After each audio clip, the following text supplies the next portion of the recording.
अंगावर काटा यायला पाहिजे. पण कुठं आता देशात पैशासाठी स्वार्थासाठी आणि खुर्चीसाठी देशाचं वाटोळ चाललंय. हे जातभेद करून हम सब एक म्हणतात.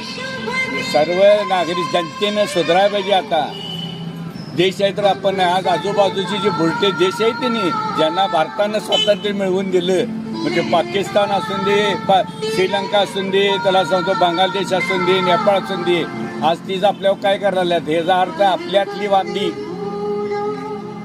आणि जसं बोलतात ज्या महापुरुषांनी, ज्या सैनिकांनी, देशप्रेमींनी शहीद झाले त्यांना काय वाटत असेल, कुणासाठी आणि कशासाठी केले. आपण होतं तेच बरं म्हणायला पाहिजे अशी झाली असती. आत्ता तर सुधारायला पाहिजे. नुसता पैसा कसं पण झाले, स्वार्थ झाले, खुर्चीसाठी आणि पैशासाठी देशाचं वाटोळं करावं पाहिजे. आणि जनतेने आज सुद्धा जनतेने आवाज उठा, अरे देश आहे तर आपण नाही तर काय उपयोग आहे. कुठले काय काढले. अभिमानानं आपला